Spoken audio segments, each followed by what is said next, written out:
할렐루야. 하나님의 말씀을 함께 보도록 하겠습니다.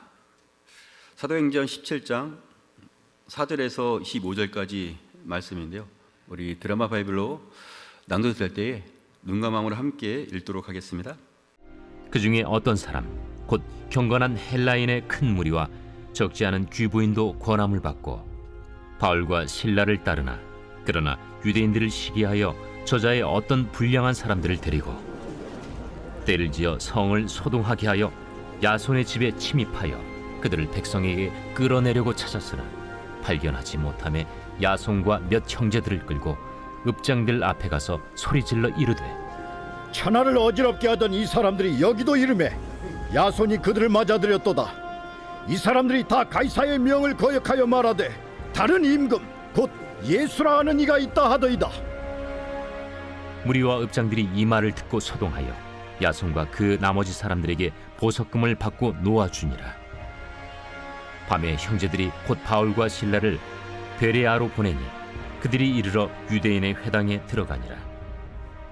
베레아에 있는 사람들은 데살로니가에 있는 사람들보다 더 너그러워서 간절한 마음으로 말씀을 받고 이것이 그러한가 하여 날마다 성경을 상고하므로 그 중에 믿는 사람이 많고 또 헬라의 귀부인과 남자가 적지 아니하나, 데살로니가에 있는 유대인들은 바울이 하나님의 말씀을 베레아에서도 전하는 줄을 알고 거기도 가서 무리를 움직여 소동하게 하거늘 형제들이 곧 바울을 내보내어 바다까지 가게 하되 실라와 디모데는 아직 거기에 머물더라. 바울을 인도하는 사람들이 그를 데리고 아덴까지 이르러 그에게서 실라와 디모데를 자기에게로 속히 오게 하라는 명령을 받고 떠나니라. 오늘 말씀의 제목은 포기할 수 없는 이유입니다. 우리 함께 따라해볼까요? 포기할 수 없는 이유. 바울과 실라가 데살로니가에서 복음을 전할 때에 많은 사람들이 예수 그리스도를 믿게 되었습니다. 데살로니가 회당에서 3주 동안 말씀을 풀어서 설명해 주면서 구약에 예언되었던 그 말씀의 주인공이 바로 예수 그리스도라는 것을 전하면서 예수 그리스도의 십자가 사건을 선포할 때에 많은 사람들이 회개하면서 예수님을 영접하게 되었습니다. 그런데 이런 모습을 보고 있던 유대인들은 그것을 매우 못마땅하게 생각하게 되었습니다. 왜냐하면 그들이 지켜오던 율법과 하나님에 대한 신앙이 좀 잘못되어진 그런 부분들이 있었기 때문에 그들은 예수 그리스도를 인정할 수가 없었습니다. 사실 그들이 말씀을 지킨다 하면서 지금까지 잘못되어진 그런 부분이 있다면 그것을 그대로 인정을 하고 예수 그리스도를 받아들이면 그들도 하나님의 은혜 가운데 살아갈 수 있는 사람이 얼마든지 될 수 있었습니다. 하지만 그들은 하나님 앞에 고집을 부리면서 마음을 고쳐먹고자 하는 그런 마음을 절대 갖지 않았습니다. 자신들의 전통이 하나님을 바르게 섬기는 일이라 생각을 하면서 고집을 부리게 되니까 예수 그리스도가 하나님의 신성을 모독하고 잘못된 길로 가게 하는 것이라고 여기게 되었습니다. 그래서 유대인들은 복음 전파하는 것을 못마땅하게 생각을 하고 그것을 가로막고자 했습니다. 이런 유대인들의 시기는 점점 더 악해지고 아주 집요해져서 오늘 말씀에 보니까 바울과 실라를 직접 차단해서 처단하고자 했습니다. 4절과 5절 말씀에 보니까 그 중에 어떤 사람 곧 경건한 헬라인의 큰 무리와 적지 않은 귀부인도 권함을 받고 바울과 실라를 따르나 그러나 유대인들은 시기하여 저자의 어떤 불량한 사람들을 데리고 때를 지어 성을 소동하게 하여 야손의 집에 침입하여 그들을 백성에게 끌어내려고 찾았으나 하고 나와 있습니다. 이 경건하다는 유대인들이 어떤 일을 했냐면 불량한 사람들을 섭외해서 야손이라는 사람의 집을 급습하게 했습니다. 야손의 집에 바울과 실라가 있다라는 정보를 듣고 그들을 직접 잡아가려고 이와 같은 일을 한 것입니다. 아주 불량한 사람들이나 요즘 현대말로는 양아치 같은 그런 일을 이 유대인들이 지금 하고 있는 것입니다. 야손이라는 사람이 누구냐면 복음이 전파되는 아주 초기에 예수 그리스도를 영접한 믿음의 사람이었습니다. 그는 자신의 집을 복음을 위해 내어주었고 열심히 주를 위해서 헌신하는 그런 사람이었습니다. 그래서 이러한 것을 알고 있는 유대인들은 그 집에 바울과 실라가 있을 것이다 하고 예측을 하고 그 집을 습격을 하듯 쳐들어갔지만 그들을 직접 잡아내지는 못했습니다.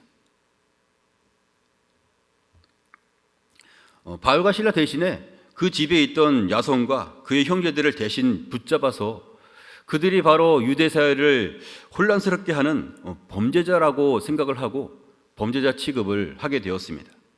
나중에 그들은 보석금을 내고 나서야 풀려나게 되었으니 참으로 기가 막힌 일이 벌어지게 된 것입니다. 이 바울과 실라는 몸을 숨기고 있다가 밤에 베레아라는 곳으로 가게 되었고 그곳에서도 복음을 전하게 되었습니다. 이 베레아 사람들은 데살로니가에 있는 사람들보다 더 마음이 너그럽다라고 기록을 하고 있는 것을 보면서 그들은 더 많은 사람들이 예수 그리스도를 믿게 되었습니다. 그런데 유대인들은 그 베레아에 바울과 실라가 있다는 정보를 또다시 듣고 그곳으로 또 찾아가서 소동을 벌이게 되었습니다. 그들에게 붙잡히면 아주 곤란한 일이 생기기 때문에 바울은 아주 먼 곳인 아덴이라는 곳까지 내려가게 되었습니다. 지도를 잠깐 보겠습니다. 윗부분에 보면 데살로니가가 있고 그 옆에 보면 베레아라는 곳이 있습니다. 그리고 밑으로 쭉 내려오면 아덴이라는 곳이 있습니다. 이 데살로니가에서 베레아까지는 한 70km 정도 되고요. 그리고 아덴까지는 320km가 넘습니다. 이 의정부에서 걸어간다고 하면 경상도나 전라도까지 가야 하는 아주 먼 거리였습니다. 바울과 실라는 이런 심한 핍박을 피해서 이동을 하면서 자신들이 거하는 곳이라면 항상 예수 그리스도를 전하게 되었습니다. 전할 때마다 아주 위태롭고 힘겨운 그런 일들을 직면하는 일이 반복되었지만 그들은 예수 그리스도의 이름을 전파하는 일을 포기할 수가 없었습니다. 오늘의 이러한 말씀은 우리에게 예수 그리스도에 대한 의미를 새롭게 합니다. 우리 함께 따라해 볼까요? 예수 그리스도에 대한 의미. 이 초대교회처럼 핍박이 심했던 때는 없었을 것입니다. 바울이 받은 핍박만 하더라도 성경에서는 얼마나 가혹했던지 그 짧은 구절만 보더라도 우리가 짐작할 수가 있습니다. 고린도후서 11장 23절 하반절부터 25절에 보니까 내가 수고를 넘치도록 하고 옥에 갇히기도 더 많이 하고 매도 수없이 맞고 여러 번 죽을 뻔하였으니 유대인들에게서 40에서 하나 감한매를 5번 맞았으며 3번 태장으로 맞고 1번 돌로 맞고 3번 파선하고 일주야를 깊은 바다에서 지냈다 했습니다. 바울이 이렇게도 심한 고난을 받게 되었는데 그래도 예수 그리스도를 전하는 일을 포기할 수가 없었습니다. 그 이유는 한 가지였습니다. 바로 이 예수 그리스도가 자신의 죄와 허물을 위해서 십자가에서 죽으셨기 때문입니다. 또한 죽은 것으로 끝난 것이 아니라 다시 부활하셔서 나와 같은 죄인을 직접 만나주신 분, 그 위대하신 하나님이, 거룩하신 하나님이 나 같은 쓸모없는 사람을 직접 만나러 이 땅에 오셨다라는 것이 그 마음 가운데 커다란 충격이 되었기 때문에 죽기까지 예수 그리스도를 전하게 되었습니다. 예수 그리스도의 보혈의 피가 아니면 죄사함을 받을 수가 없다라는 것이 분명하기 때문에 그것을 전하게 되었습니다.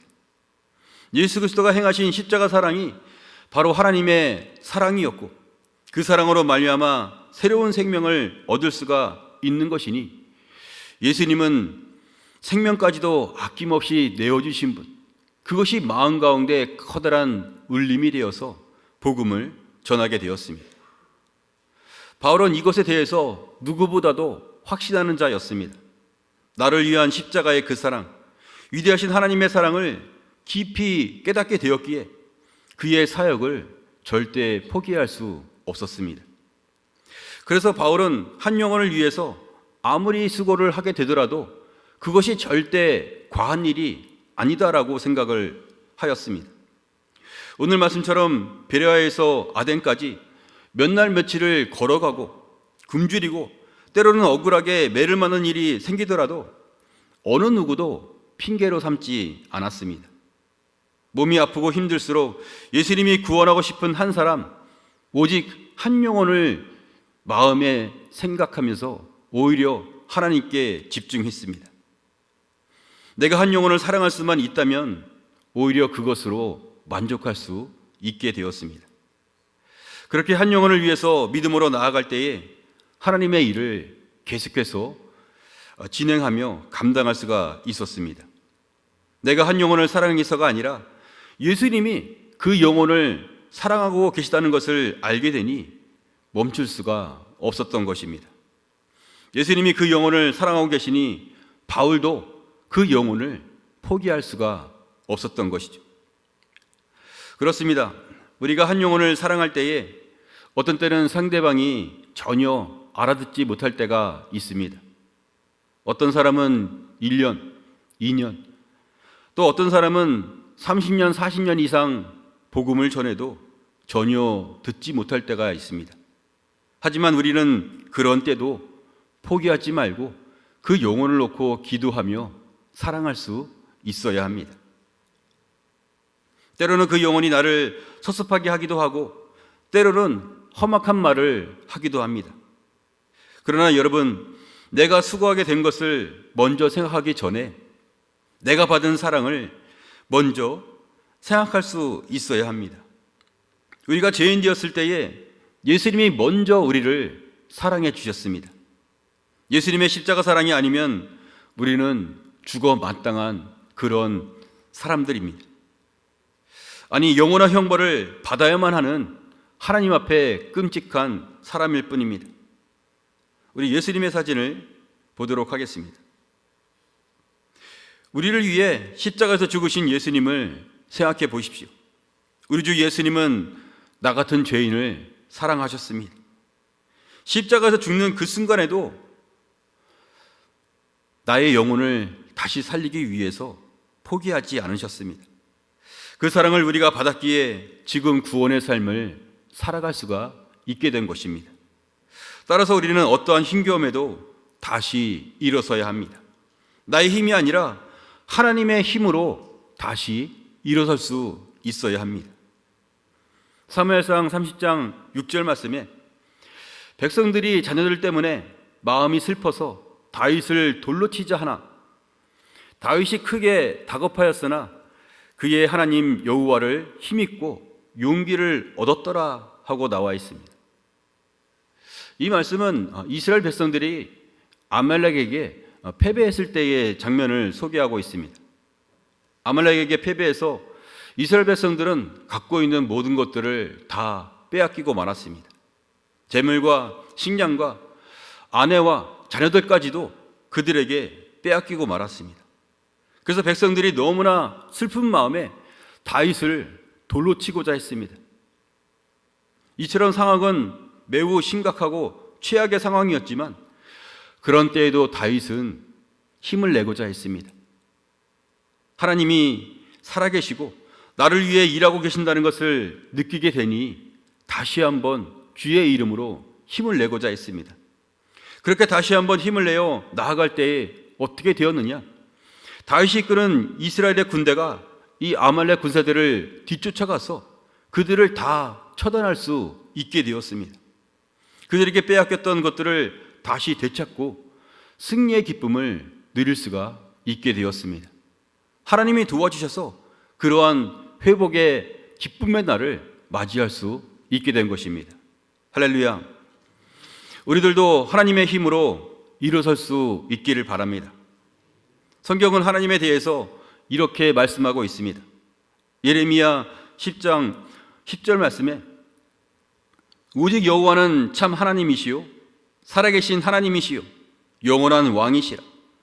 그 진노하심에 땅이 진두하며 그 분노하심을 이방이 능히 당하지 못하느니라 하고 말씀하셨습니다. 여러분, 우리 하나님은 유일한 한 분이신 참 하나님 되십니다. 지금도 살아계십니다. 어제도 계셨고 오늘도 계시고 내일도 역사하시는 영원한 통치자, 영원한 왕 되십니다.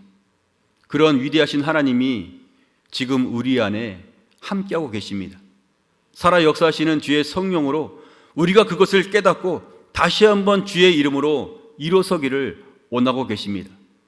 눈에 보이는 많은 것들보다 내 안에 있는 예수 그리스도, 그 보혈의 피가 능력이 되어서 그것을 진실로 사랑하고 그 사랑에 힘입어서 한 영혼을 사랑하며 나아갈 때에 꼭 교회는 오지 못하더라도 하나님께서 이루기 원하시는 구원의 일을 우리 하나님이 일으켜 세워주실 줄로 믿습니다. 우리는 예수 그리스도의 영이 내 안에 있음을 믿고 그 살아계신 영이 성령으로 내 안에 있음을 분명히 의지하면서 주어진 어떤 일들 때문에 낙심하고 또 기도하는 것을 포기하는 것이 아니라 하나님의 이름으로, 예수의 이름으로 오히려 원수들을 내쫓으며 더욱더 담대한 마음으로 한 영혼을 위해서 나아갈 수 있어야 하겠습니다. 그래서 우리는 오늘의 말씀처럼 바울이 그렇게 힘들고 어려웠던 수많은 날들을 오히려 하루하루 포기하지 않고 나아갈 때에 마침내 최고의 위대한 사도 바울이 되었다라는 것을 기억하면서 우리가 위대한 어떤 사람이 되는 것이 아니라 하나님이 인정할 수 있는 그런 믿음의 기도의 일꾼, 한 영혼을 포기하지 않는 그런 사랑의 일꾼이 다 될 수 있기를 주님의 이름으로 축원합니다.